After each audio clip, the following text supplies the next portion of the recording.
Hello and good evening. Thank you all for joining us for today's virtual community engagement sessions for the 2023 Comprehensive Review of Charlotte-Mecklenburg Schools. In 2017, Mecklenburg County voters approved general obligation bond referendum to fund various projects within CMS.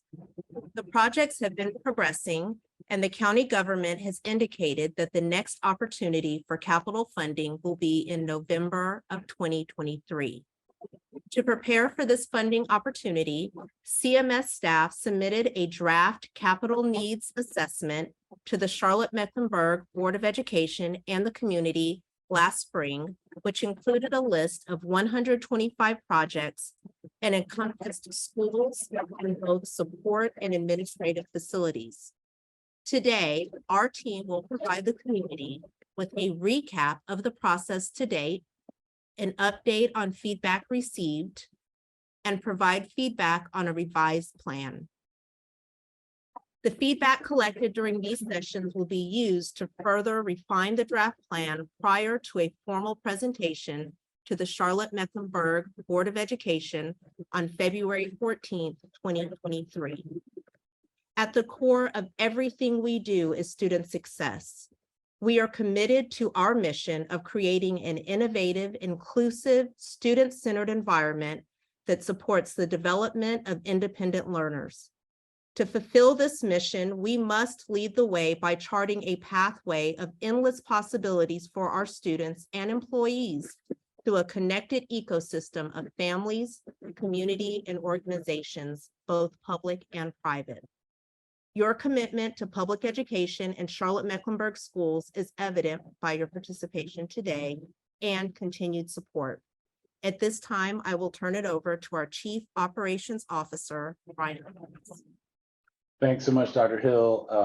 Welcome, everyone. I'm appreciative to be here with you and share this important information. I kind of want to start out with the why we are soliciting projects and funding for a capital investment plan.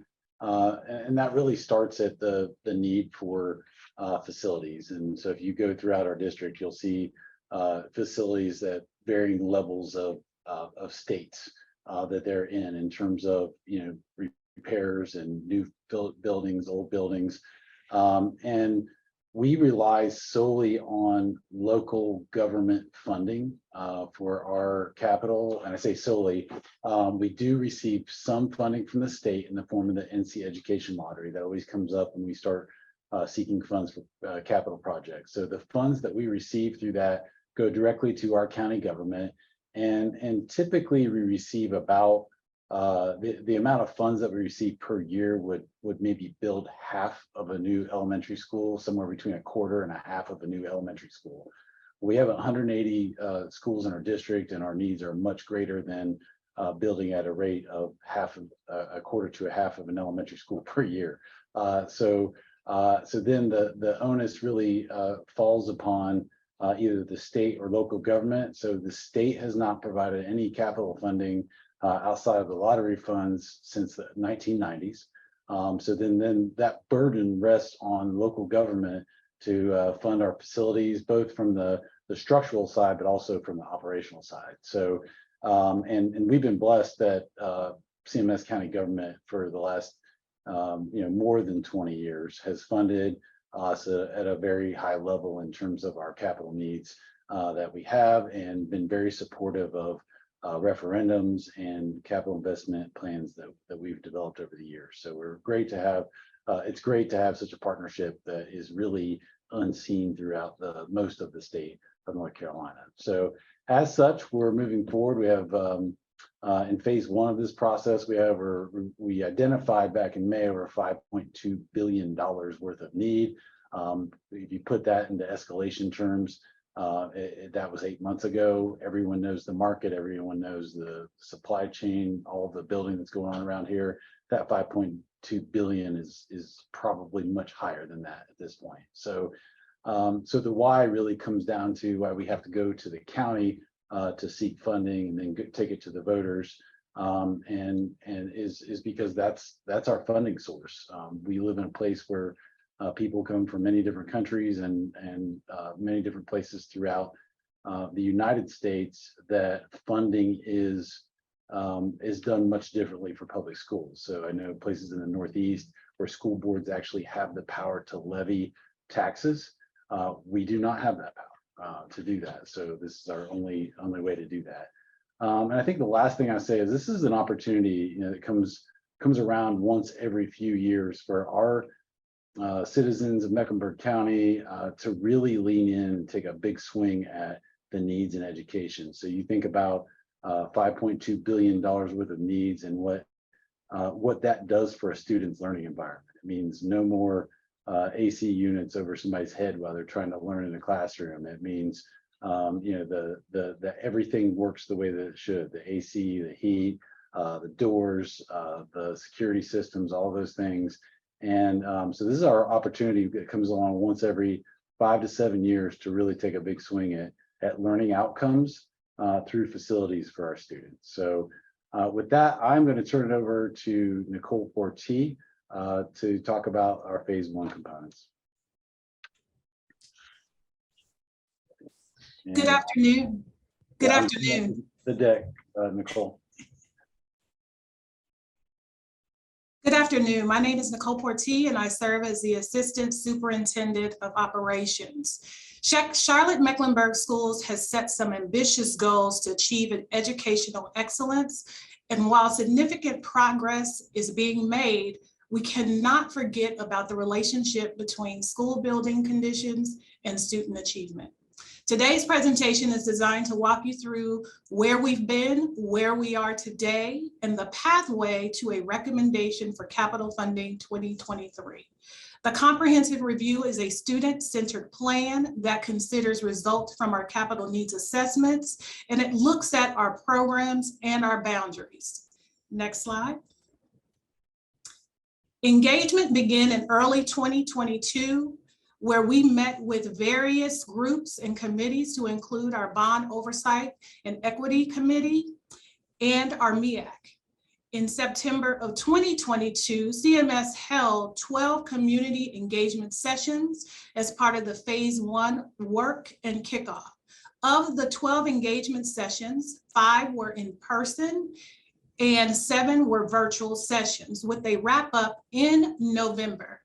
This is a list reflect the dates and the locations of times. Next slide.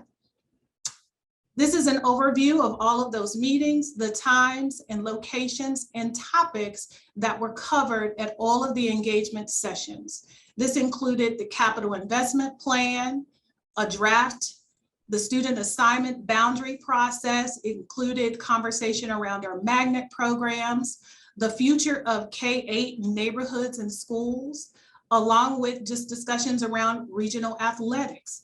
This gave our community the ability to ask questions and discuss more than one area. Next slide. During and after each engagement session, families were asked to complete a feedback survey. And based on the feedback, this allowed the team to synthesize or to look at the feedback that was provided and capture what our community was saying. Couple of things that we heard was support for capital investments are appreciated, and our community appreciated seeking our feedback. Stability and student assignment to assist in balancing SES diversity, and also the need for clear pathways to support K-12 articulation programs. Next, we will have Mr. Dennis Lacaria, who will now take us through the next couple of slides. Thank you.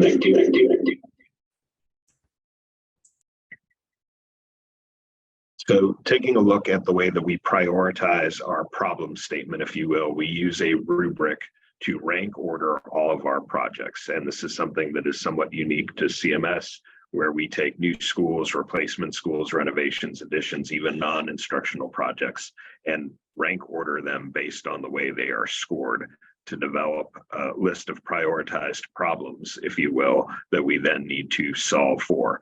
And this rubric has evolved over time, and there's an evolution in this version of the rubric as well.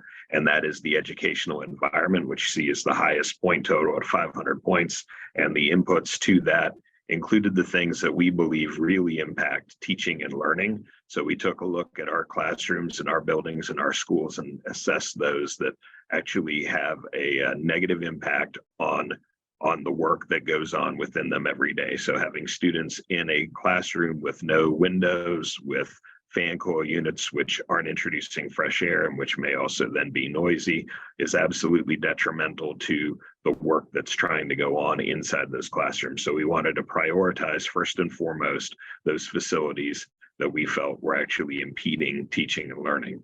By doing that, in turn, we're able to replace older schools with condition issues, with larger schools, more state-of-the-art facilities that then allow us to look at programmatic options and boundary options. And we'll talk more about that in a minute.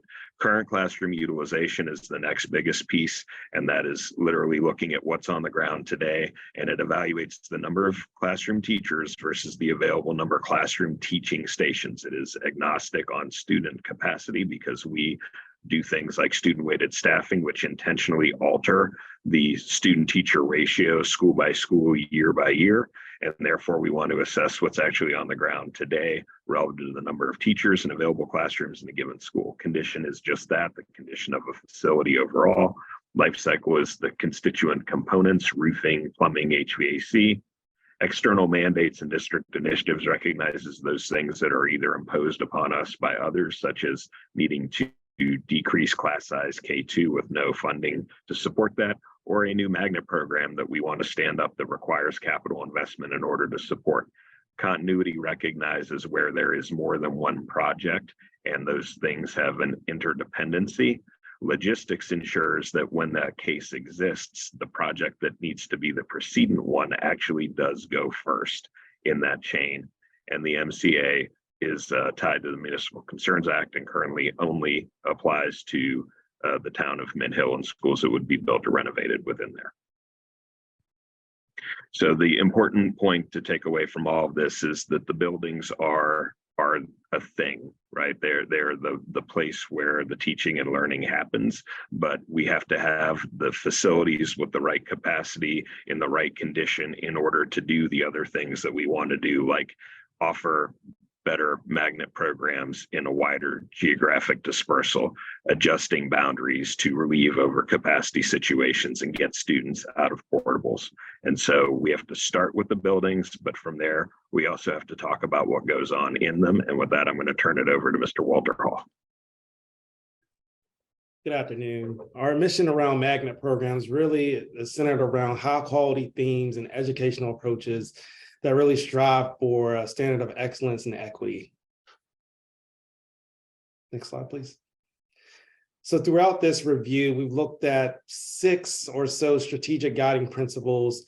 The first being K-12 articulation, students that start in an elementary program, having the opportunity to continue that theme or that lens of learning through middle school and high school. Geographic access is extremely important, making sure that families have an opportunity to get to our magnet programs, as well as us using our operational resources to get students to magnet programs. When you look at the options that are available, we really wanted to improve and increase the opportunity for magnet middle school seats that are available. We also take into account program evaluations, academic outcomes, and last but not least, the subscription and waitlist that we have available that are driving demand for our particular magnet programs.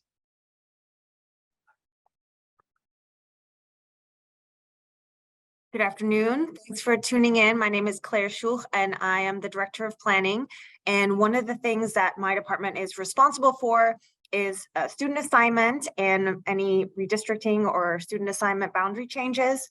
And so, first of all, it's important to note that as part of this comprehensive review, we're not changing every single boundary in the district, but we are proposing some boundary changes that are tied to facilities and programmatic changes that we've heard are important and necessary.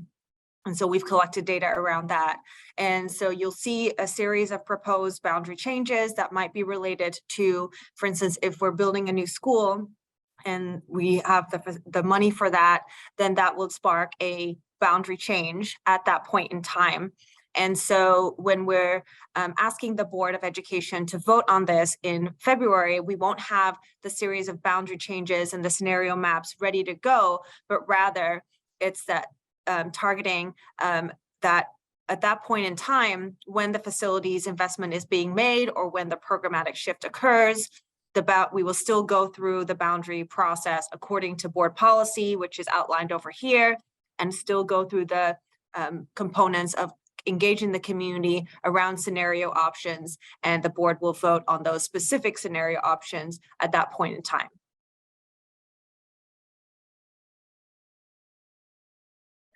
So again, to circle back, where we started was 125 total projects at what was then $5.25 billion. And that sounds like a lot, and it is, but at the same time, River delivered those in 2010 for $51.5 million apiece. We are building essentially the same school right now, a community house and Johnston Roads, and it's costing us $130 million. So along the way of the roadmap that you saw with the timeline were some initial decisions that we had asked the Board of Education to make. And all of those were informed by and also inform the plan. Necessarily, when you decide to place a countywide aviation magnet at E. Waddell, it means that there will not be another countywide aviation magnet somewhere else. Once a use is determined for a particular school, then that obviates the use of that building for a different program. But this was to take advantage of either 2017 bond project dollars that we had available, or opportunities to save the district some operating costs, or to implement some changes that had really no capital or operating expense associated with them, and carry this forward and through the plan.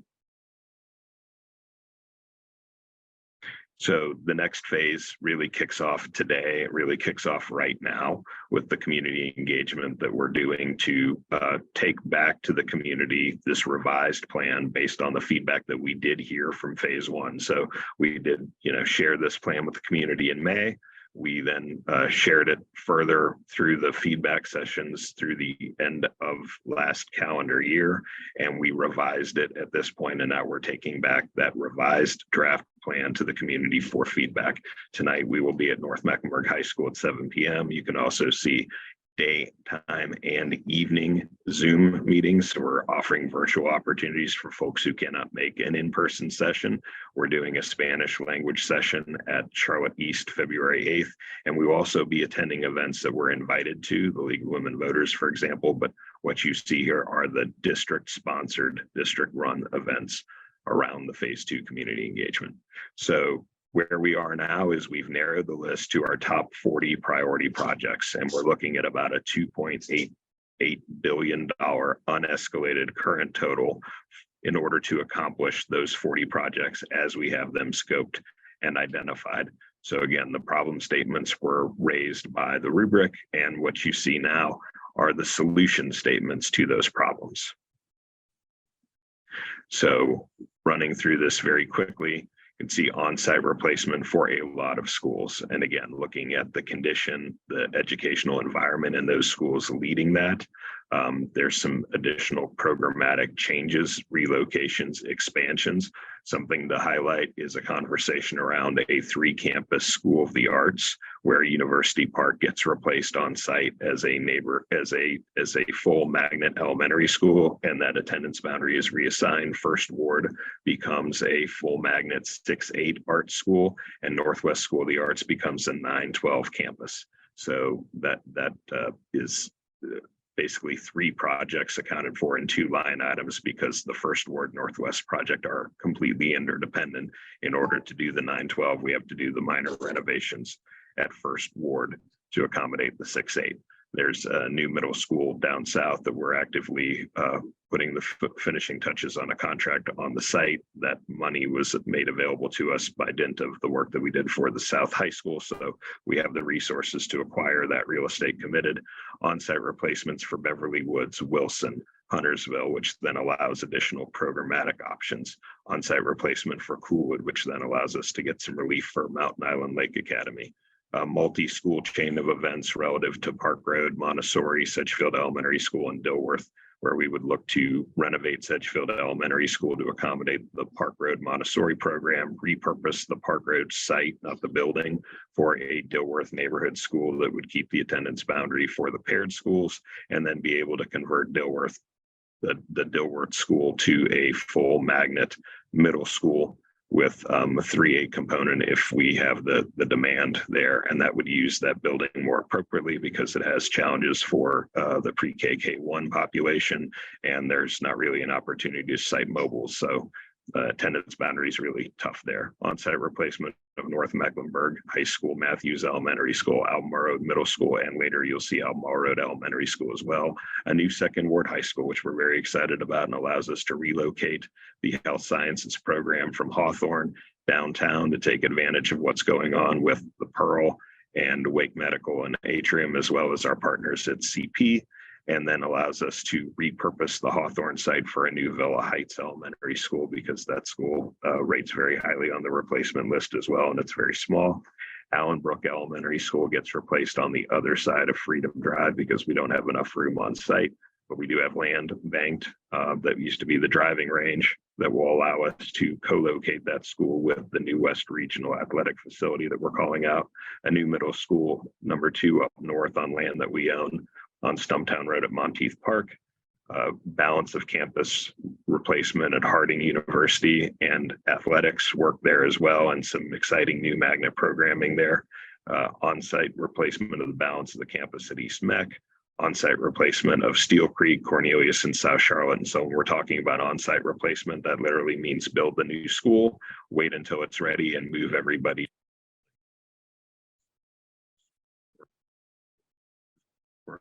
for the project to take place.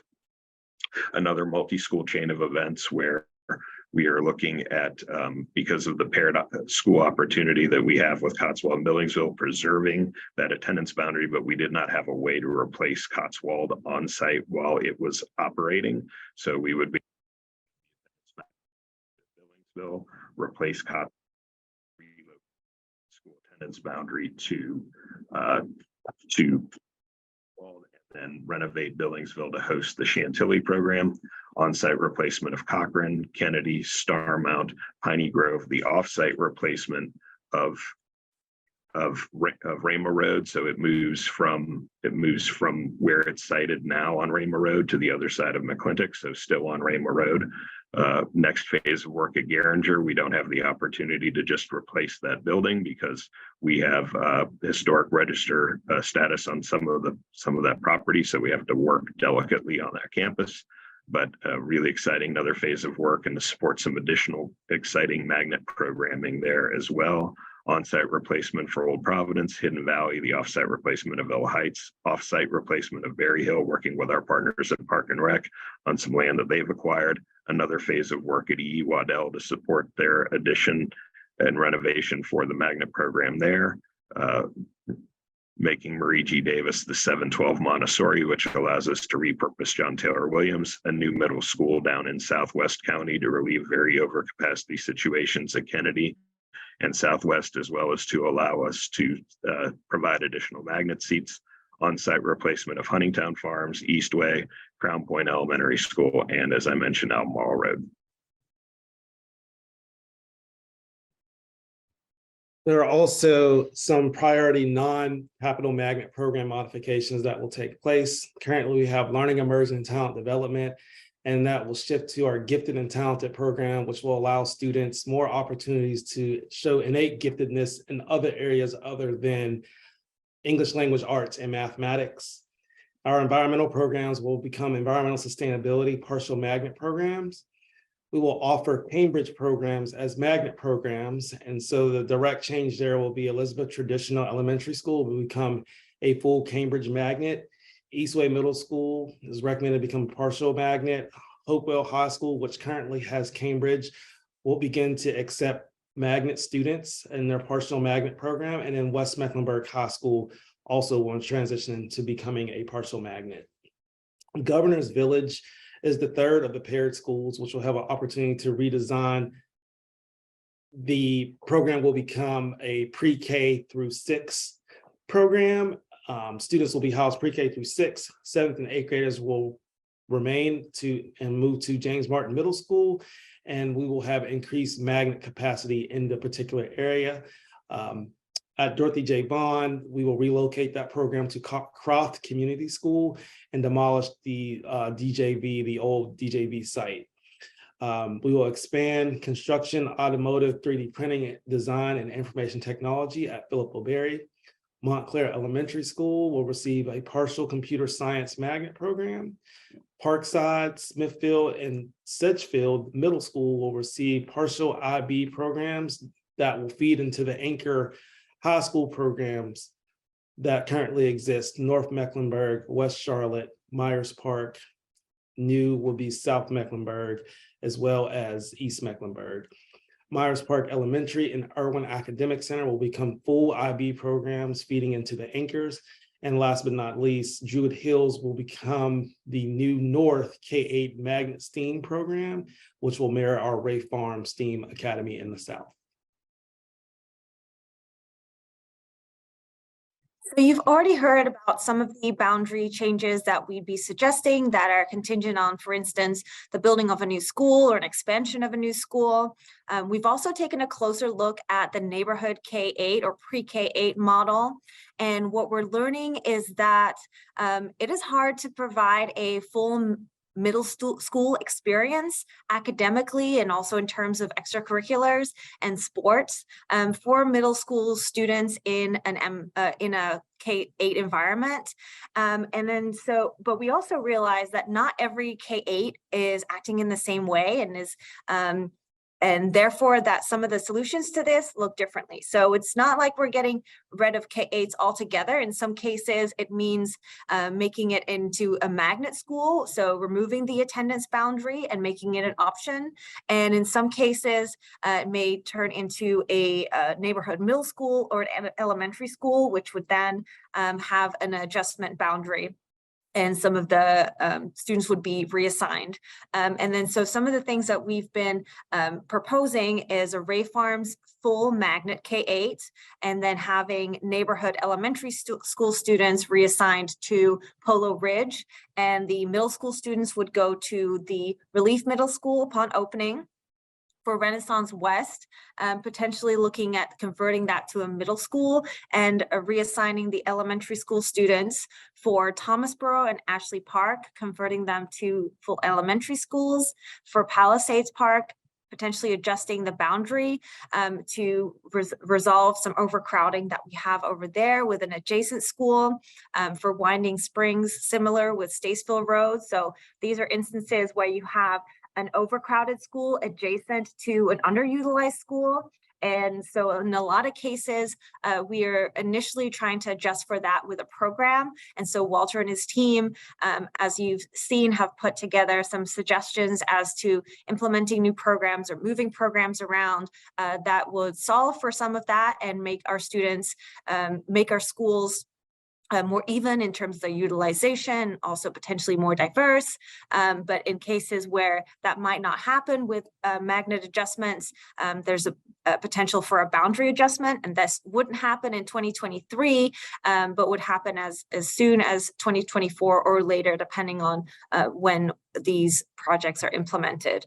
So David Cogg suggesting the boundary potentially with Croft Community School, depending on how things go with the relocation of Dorothy J. Vaughn, potential boundary adjustment between Paw Creek and Oakdale, and for JV Washam, looking at the schools in that area and what happens when Cornelius gets replaced and we have a new magnet school at Grand Oaks.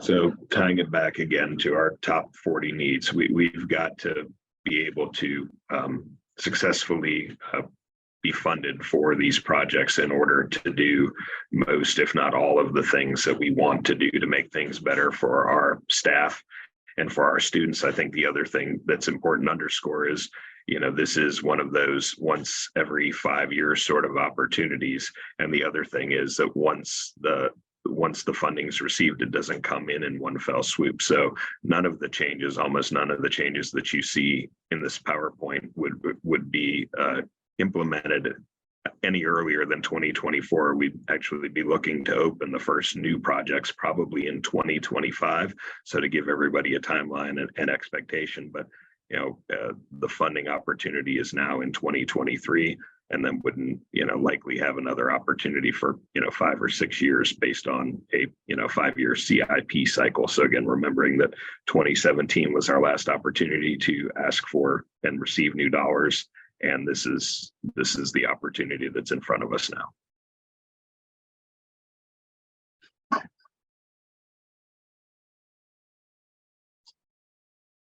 So just hang on, I have video on. So just to wrap things up and bring this to a close, we can get to some Q&A.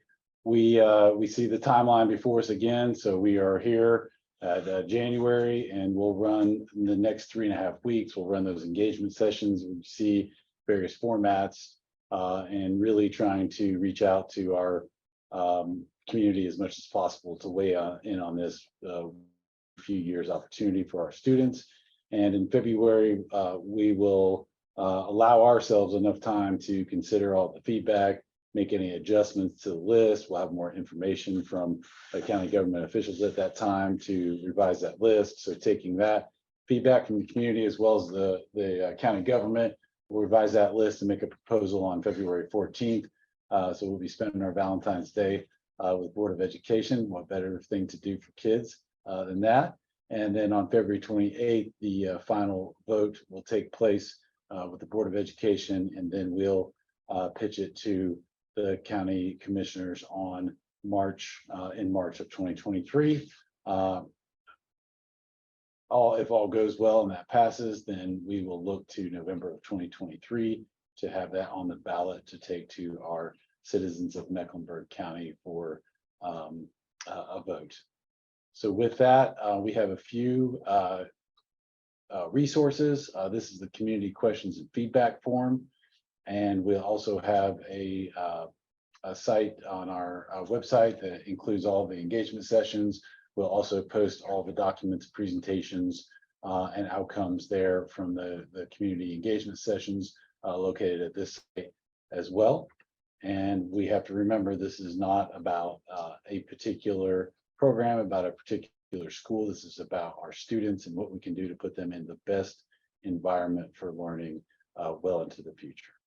So with that, we'll pull up the reins and take any questions that you may have at this time.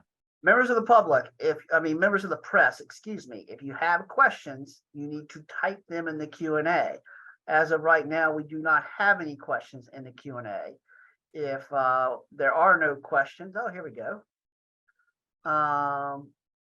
So Christina Bowling, who I believe is from the Charlotte Ledger, asked, is there a movement towards making more schools full magnet than in the past? Is there a movement towards making more schools full magnet than in the past?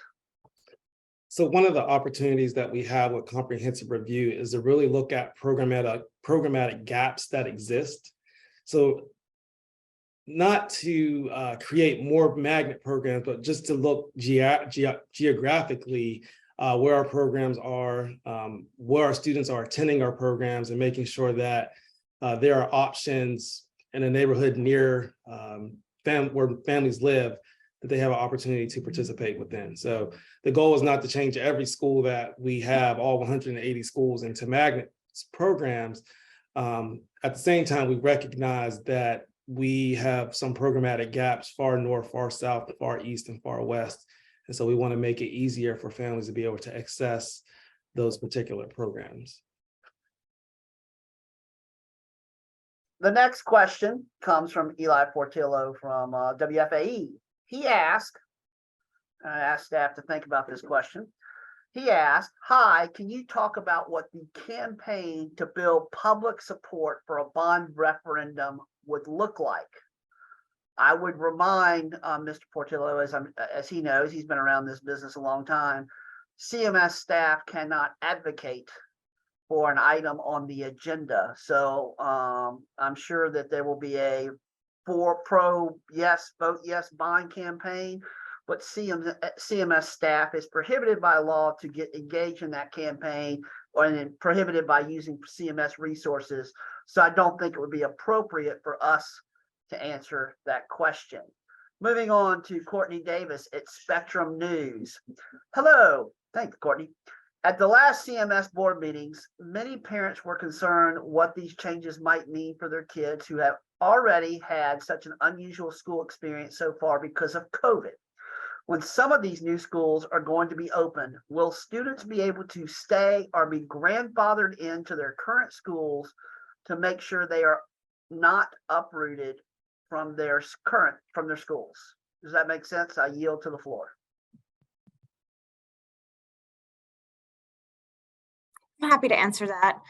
So we do have processes in place, typically at least the final grade. If there's a move with a final grade, will have a legacy enrollment and automatically stay. We are looking at other transition and stability models, and it will kind of depend on the type of transition and the type of program, but we are very aware, and we've been hearing loud and clear in all the redistricting work that we've been doing, that there really is a need, and keeping in mind the best interests of the students, how can we facilitate that transition and allowing students to stay, or when they do transition, making sure that's a smooth process. Yeah, thanks, Dr. Shu. I would also add that just to keep in mind the timing of these projects. So we're currently working through a 2017 bond. We've made tremendous progress on that. We're at 71% completion from that 2017 bond project. So you can imagine through the climate that we've been working through COVID, supply chain, construction, cost escalation, and we're really on track. But we are 5 years since that bond was approved. So some of these changes don't happen immediately, can't happen immediately. So we're looking at November 2023 when that vote would take place. If it were approved by the citizens, then it would probably be more like another 2 years before we'd start seeing some of the first schools come out of that 2023 bond if approved by our voters. So you're looking at 2025 at the earliest, and then we have, as you've seen, 40 schools on the list. It might not be that many, it might be more, but it will take somewhere in the range of 5 to 10 years to do a full build out from that. So so that's another reminder related to that question. So our next question, once again from Christina Bowling of the Charlotte Ledger, with lots of schools on the list for on-site replacement, can you give a quick description on how that works? Do you typically have enough land to build a new school beside an old school and then demolish the old school? Yeah, thanks for the question, and that is correct. So we evaluate each one of our sites for those opportunities before we go forward with looking at what we can do. And at certain sites, like the current Rama Road, so under the current rules and regulations that we have to abide by in order to build a school, we couldn't actually build a baseline elementary school on that site, even if there were no students there. So we have to look for other opportunities, but where we do have enough land and we need to be at least 30 feet off of the existing building in order to meet all the codes, in order to build what we need to build, then yes, we start with and prioritize those opportunities for on-site replacement because it minimizes disruptions to the families. We don't have inventory. There's no empty school that we could just swing some people to. And when you do that, you're causing people to have to disrupt their lives in order to do pick up, drop off, parent night, all those other sorts of things. So our first goal is always to try and replace a school on site where we can't. Like at Rama Road, we've looked at moving to a site still within the attendance boundary, still very close to the existing school, and be able to build the new school there and then move to that facility. Are there any other questions from the media?